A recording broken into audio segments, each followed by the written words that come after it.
Hello everyone, hope you're having a great day. I know I haven't posted in some time in light of both the recent holiday season and my newfound addiction to Marvel Rivals, but despite that, I still found some time to play Helldivers 2, and recently I've been seeing a lot of low level Helldivers in some higher difficulty dives, which is great because it means we're getting a lot more players. And I remember playing this game a couple months back and would only see maybe at most 30,000 players, but at the same time of day, I'm now seeing almost double that number. So regardless of whether you picked this game up from a winter sale, got it as a gift from someone, or decided to reinstall it after some time, great that you're here. I want to make this video to share with you all some tips and tricks that I think will make you a lot more of an effective Helldiver, but also make your diving experiences a lot more enjoyable. Let's start with Hellpods. Hellpods are going to be your bread and butter. This thing here is a small package from which good things come from. Support weapons, resupply boxes, fellow Liberty lovers. What I want to highlight here is that Hellpods have great destructive capabilities and they can be used freely or in a pinch as a decent anti-tank or base clearing tool. You can use Hellpods to destroy heavy units such as tanks, chargers, Battalions, and everything in between, though some may take more than one. And you can even use it to close up things such as bug holes or destroy fabricators. Although support weapons and backpacks generally have a long cooldown, low CD stratagems such as the expandable anti-tank or the commando can double up on the utility by using the Hellpod to destroy one target and then use the weapon to get rid of another. If you were to use a Hellpod to clear a bug hole, know that the impact range of a Hellpod does not require it to be pinpoint accurate. Getting it right at the mouth of the hole will be enough. I say this because although your stratagem beacon can get into it and activate inside the hole, there's a chance you won't be able to pick up your support weapon after it lands. So I would avoid using sentries to clear things such as fabricators, as a subsequent explosion of the fabricator would immediately delete your turret before it fired its first shot. With all that in mind, one last thing to cover about Hellpods, which is you. When you get reinforced or at the very start of the game, don't forget you have a chance to steer your way through something before you pop out your Hellpod. If you haven't gotten it yet, the power steering ship module upgrade is very useful to have. It allows you to steer your Hellpod easier when being reinforced, so why not min-max your Helldiver's 3-minute lifespan by taking something out before they pop out the Hellpod. If you're communicating with your teammates, you can reinforce them right into the thick of things and ping a heavy or tell them where to land so they can easily take out a big unit. Personally, I would say employing the Hellpod method to dispatch a foe and bases alike have made the game a lot more fun to play, especially when you throw the jump pack into the mix, where you can get a lot more better angled throws and sticks with your stratagems. The next thing I'm going to describe here is reinforcement etiquette, and this is more just a common courtesy you can do for your teammates. It's almost like table manners. If you don't have it, you're still going to play the game, you're still going to eat your food, but people are going to judge you. So, you know, whether you want to do this or not, it's up to you. But in all my hours of gameplay, I believe reinforcing your squad mate is the one stratagem you're going to punch in the most. And although anyone can call in a reinforcement the moment someone dies, that doesn't mean that everyone should. Let me explain. Scenario 1. You're all peas in a pod here, you're grouped up moving together. Should anyone die here, I feel it's fine for anyone to reinforce because you're all, together. Scenario 2. You have 3 Helldivers on one part of the map and another Helldiver off on the side of the map, lone wolfing it.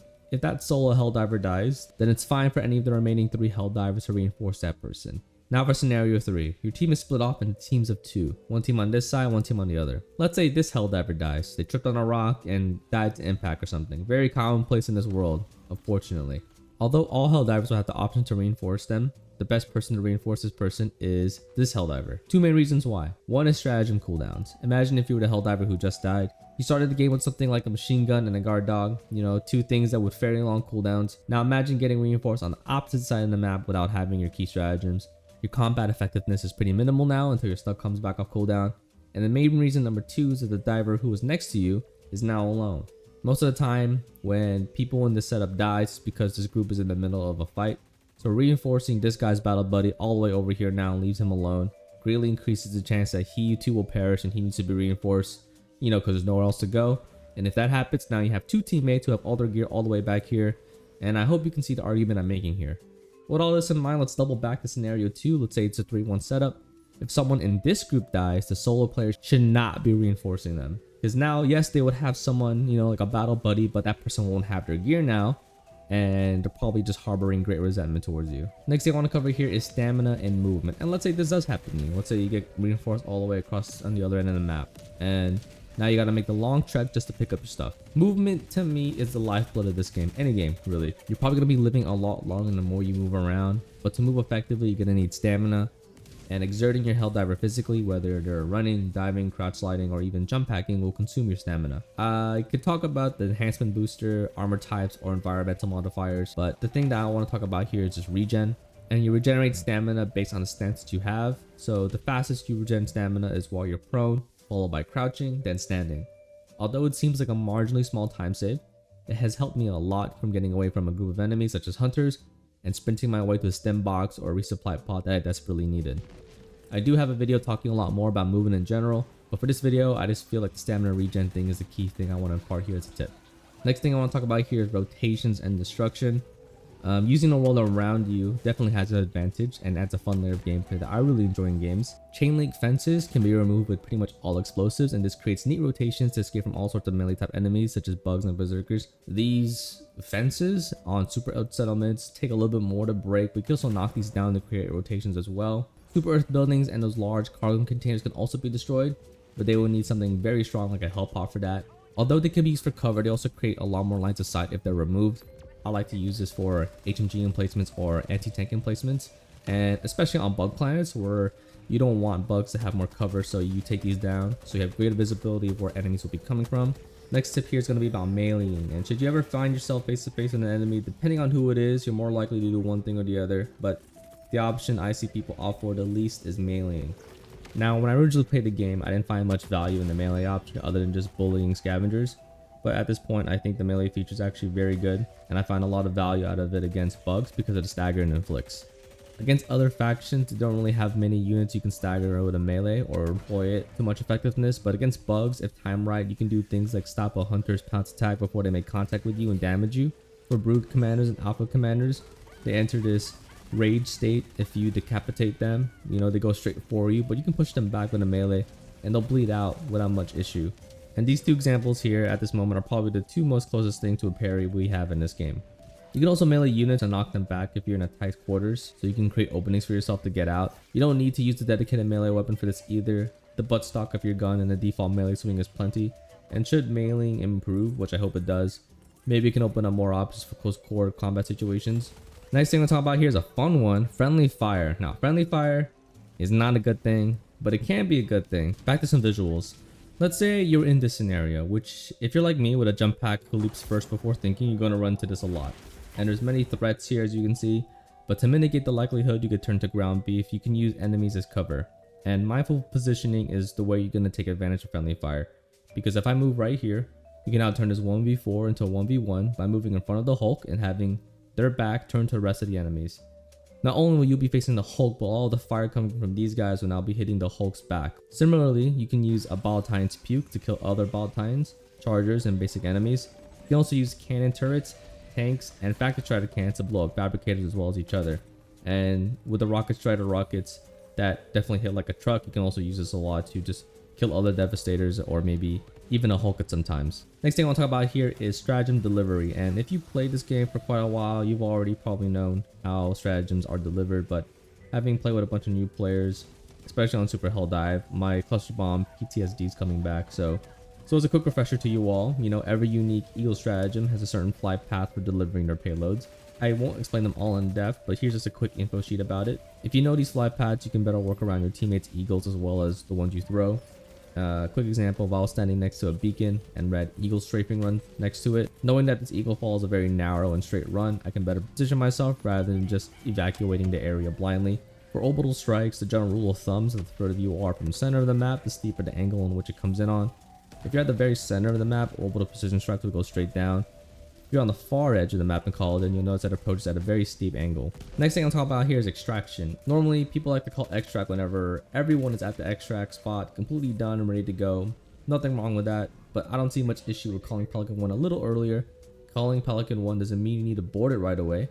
Similar to my topic about Hellpods from earlier, Pelican 1 is something you and your team can definitely use to your benefit and weaponize. When extract finally arrives, if you were to leave the extraction zone before it lands, Pelican 1 will simply hover over the extraction spot. It will continuously fire autocannon shells at nearby enemies, which is helpful to say the least, especially on those max difficulty dives when there's a heap of enemies spawning next to you. Getting the extra firepower can definitely help, and making sure that you and all those samples get back on the destroyer. Next step I have here is about being fully stocked on your resources, because the resupply pod is a way to make sure your team stays fully loaded. But when it's on a cooldown or someone is a resupply gremlin, then you must turn to the resources on the planet.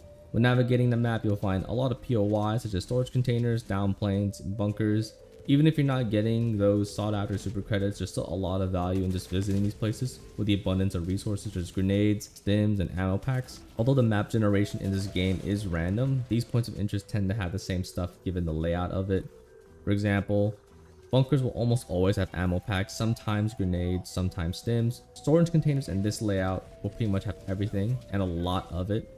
So if you to remember one POI layout, I heavily encourage you to remember this one, as you'll probably see so many stim boxes, ammo packs, and grenades. And there's way more examples in this, but the point here is that if you're able to identify these POIs from afar and keep track of your resources, then you can definitely use the map and rely on it for supplies instead of having to call in a resupply unless it's truly needed by your team. Last tip I have here is about your map, and since we're talking about it, let's get a bit more deeper into it, such as ways to read it. Common Helldiver behavior upon starting a game is to call in your gear and then ping your first waypoint upon landing, then making your way to it. But I recommend taking a moment or two just to read your map, because certain side objectives can be identified just from looking at it, and this can make sure they provide much more benefit to you and your team for the duration of the dive, because it would suck to find a LiDAR station at the very end, just as you and your team are making it back to extract, or to find a SAM site after you dealt with almost 6 straight bot drops with no breathing room. And this can be really hard, if not impossible, on bug planets with the atmospheric interference modifier, but with the poor intel modifier, knowing how to read your map is actually a lot more helpful.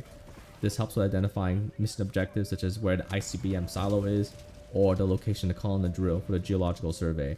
Hope you guys enjoyed these tips. I know I didn't really mention a lot about stratagems or actual weapons and armor, but I didn't want to draw this video too long. I felt it was long enough as is, but if you guys are interested in stuff like that, be sure to like the video and let me know in the comments that I can make that one out for you. But that's it for this video, and if you like what you heard and like what you see, be sure to like and subscribe. I still do play this game a lot, especially live on Twitch, so follow me there to know when I go live. And be sure to join the channel's Discord as well, where we talk shop about this game as well as other games too. Also, big thank you to my channel members. Your generous patronage has blessed me with this Happy Meal at McDonald's, which I ate as I edited this video, so I am eternally grateful. And have a nice day. Alright, let's see what's in here. Ooh. I don't know what this is. A shadow red ruler. Let's open this baby up. You probably weren't expecting an unboxing video on this one, huh? Comes in 2 pieces. Oh, you like insert them into the wheel. And there you have it.